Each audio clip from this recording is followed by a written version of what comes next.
How long have you had the studio? Ooh, I would say maybe 10 years, maybe even longer. And anyone who's walked by in 10 years will notice that you often have sculpture or pieces outside. Yeah. And they're often about, from what I get, is social conscious raising. Um, um, I remember you had pieces about the war, I think, Yeah. at one time. Can you talk a little bit about that aspect of your art and how that became really important for you? Well, I guess I could say maybe I've always had a guilty conscience, which I think is a lot of is the impetus to try and resolve some of the social issues. And when our last kid left for college, my husband and I had a little argument. I wanted to go into Peace Corps, and he said, that's not something I want to do. And then we had an argument about it, and when I got home, he said he was going to go to the opening meeting, and when we finished, he's from Holland, he of course had languages, he of course had skills, and I'm coming in like terrible French and a preschool teacher with, child development background. That's not something most countries want. They have plenty of skilled teachers. They don't have money to pay them. So they don't want American teachers coming over and just taking their places. So in the end, he was saying, I hope you get in because I'm going. And of course, I think I got in on his coattails. I got in on agriculture, which I had done. We had lived out in the country, and so I knew farming. But that was just a funny. So since we came back from there, it started out with trying to tell that story of the wonders of a very strong traditional culture where there's a kind of a feeling that you do the best you can and that's it. That's it. And it's kind of like they're all farmers, so rain or no rain, I have no skill over that. I plant, I weed, I do the best I can. And they also add, Allah will care for us. So that's, and Christians and I think Jews have the same feeling that God, I personally don't believe in that, but that's how they kind of manage hardship. And they also have a lot of joy with, going at night to one another's huts and having tea. And I thought that was a wonderful way. And then I also saw how they took care of their older people and how younger children were handled. So it was very interesting to see that. So when I came back, I kind of wanted to use painting as a way of, or printmaking as a way of kind of sharing my story. I used to work in clay before I went in, so I did a lot of functional pieces. But when I came out, I tried monoprinting with a super person, Gimber Phillips, who really made me feel comfortable that, just put the paint on the plexiglass and make a print. Don't worry about how it looks. So from that, I got into some of the issues that we have in the United States. And that's why a lot of my pieces are about immigration and the issue of minority safety and minority opportunities. And this one is on gun control. So I decided to work on that. So I made, this was kind of my model. And it's the 8 children in America who are killed each day and the 48 children who are wounded each day. And then these are all the children who kind of get sucked up into that violence. And many of these little chairs were painted by the children I work with in the public schools, in the pre-kindergarten classes. I, of course, didn't tell them the story. I wouldn't want to distress them. But many know it. Many know it. And then the top one is The Other. And it was kind of the story of like most communities, this was done for JP and me, I think. And it was the story of how each new group that comes in is viewed as the other. And gradually those groups blend, and then another group comes in. And it was kind of fun with Whole Foods coming in and that being considered the other. And I thought that was rather amusing when you see all the dog parlors, which is also a form of people with a little more money being able to come into the community. They would, of course, like Whole Foods, and they would like the dog parlors, but nobody was ever complaining about all the dog shops where you can get blankets and all kind of exquisite things for animals. How long have you, how old were you when you went into the Peace Corps? I'm terrible with ages and dates, but I would say, let's say 55. It was around there I turned 50. My husband had just turned 51.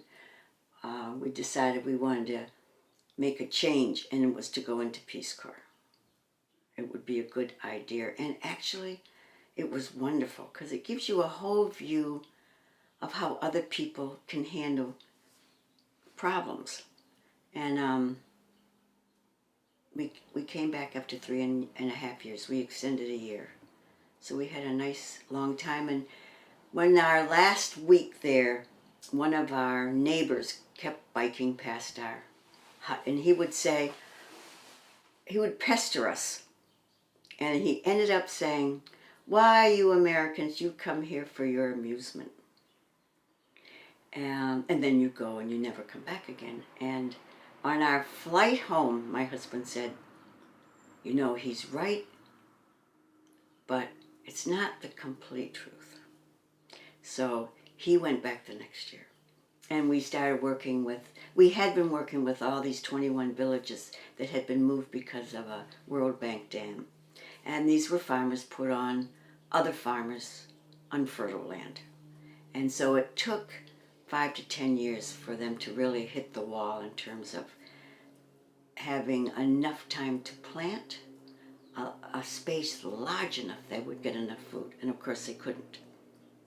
And so they came to our hut, because we went back then, not like every 2 or 3 years, for a month. And I did trainings for traditional midwives, just using trained midwives, because I had no experience in that. But I could facilitate workshops for, we'd have all the women come, and they'd come with their little food on their heads and spend a couple of nights together. And it was wonderful for me to work with women who were very strong. And my husband did little boxes for like a little tiny pharmacy, and helped the villages try and work a co-op. Neither of those projects probably ended very successfully. Projects come and go.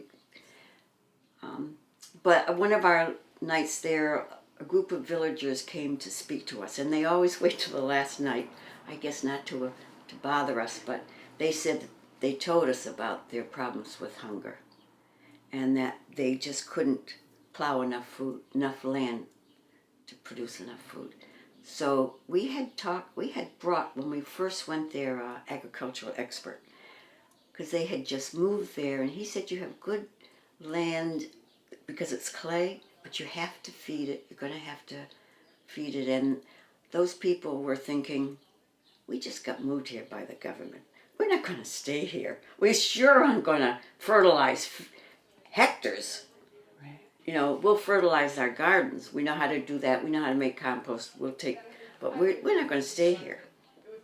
It wasn't until that night when they came to our hut had they accepted the fact that there was no place else for them to go, and this was their home now.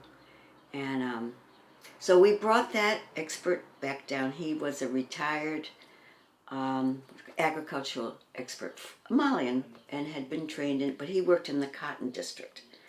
So he came down and he helped us with the villages make a little program that 5 villages would choose 5 men, 5 women, who would take an eighth of a hectare, measure off 2/8 of a hectare, put compost on one and not on another.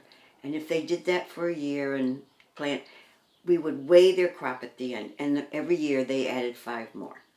And so pretty soon after 5 years, there was enough farmers who saw the benefits of making the effort of composting. But of course there they have maybe 5 months of a lot of rain, and then the rest is no rain. So if you're going to make compost, that means you have to go to a well and pull water. It means you have to make a pit that's 2 meters wide by 1 meter long and 1 meter deep. So that's a very big area to dig out and then to fill. And then to dig out again and carry to your field. But the harvest has been so magnificent that it's basically, you never can say everyone's doing it, but a sufficient number of people are doing it. And this year my husband went back with a little computer because the women were a little upset because of course most conversations go with the men, and they felt they needed to do it because they're still very poor. The men are now leaving to go work in the mines. Molly, as you know, has had political problems. This is an area that's kind of like our Appalachia, that is last on the list of any government programs. So men leave the village early. That's leaving women with more agricultural work. So they wanted to have it. And my husband had developed this computer program where over the years we had accumulated a lot of statistics about the farmers, and weighing, over 10 years you begin to know what their harvests were and how many they had in their family, and we knew how many kilos a person needed by using World Health statistics. So we could plug in their fields, how many they would have to compost. That would mean how many hectares they'd have to plow to get what they needed if they composted. So the women wanted to learn how to use that little computer program, and it was done in Malenke, which is their language. And we have a wonderful fellow who started with us when we first went into that area and taught me Malenke, and he tried to teach me French. I can speak French. I can speak, but what do they call it? The government officials speak beautiful French, and my French is just terrible, and a lot of times I won't bother listening to it. It's just too difficult. So that's our Mali experience, and it just was a wonderful experience. And we came home, we kind of fell back into the same jobs we had, which was interesting. But I think we kind of benefited by a gift of being in Peace Corps.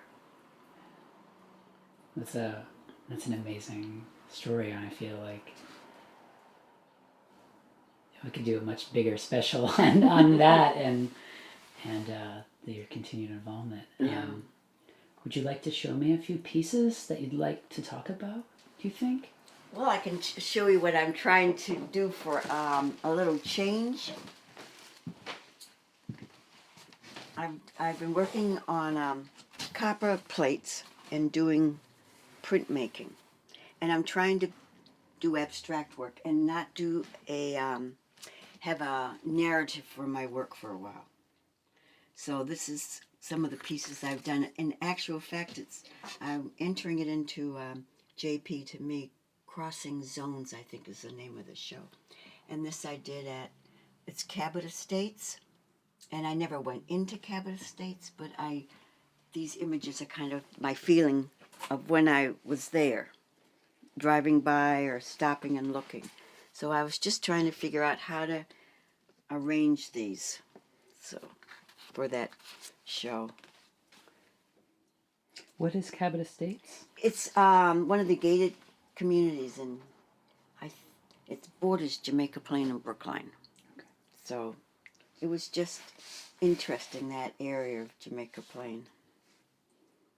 So this is where I've really been working on, and I've just done this whole winter I've just had a lot of fun with just doing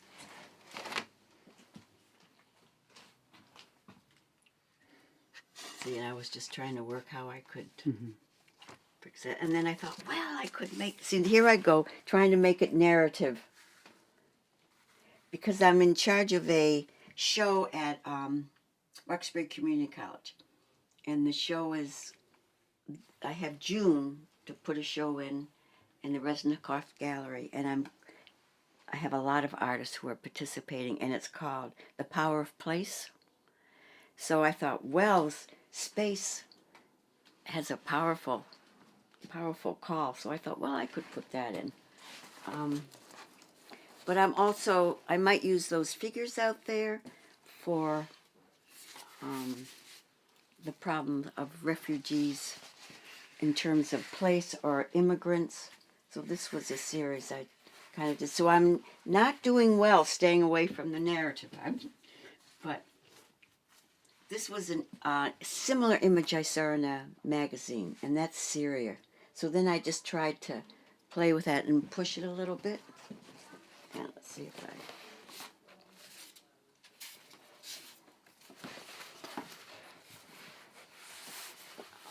And then this series, of course, is I work in Ellis School on Walnut Street, and I do art and science with the kids there.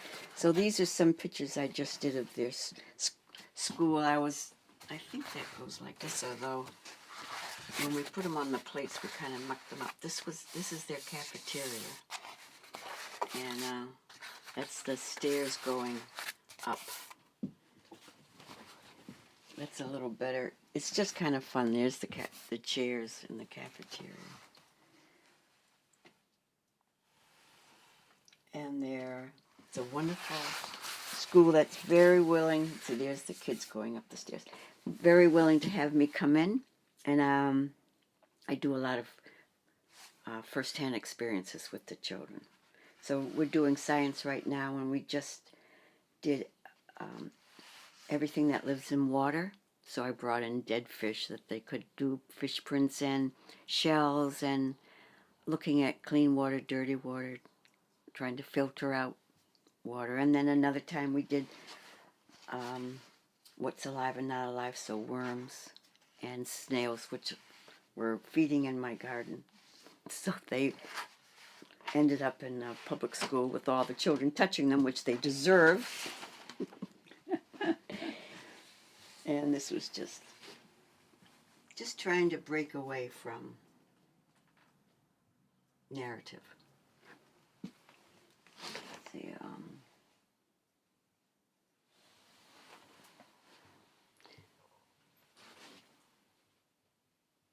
the big chairs, I have the exhibit of that's called the Children's Project with the chairs, and there's a big exhibit of the actual children's-sized chairs in South Boston at the waterfront there, and that's been up all summer and winter.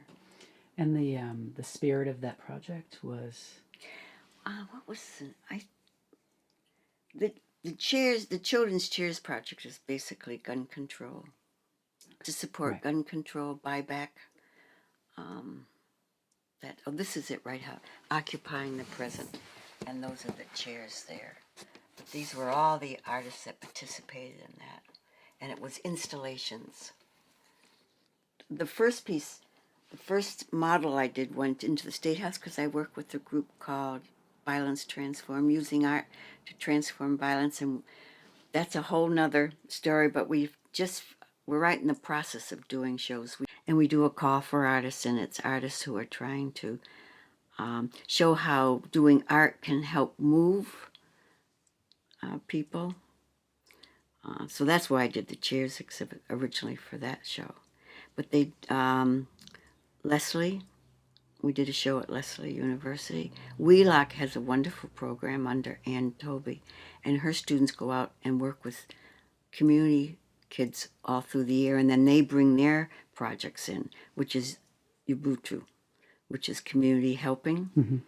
And so they are part of the show.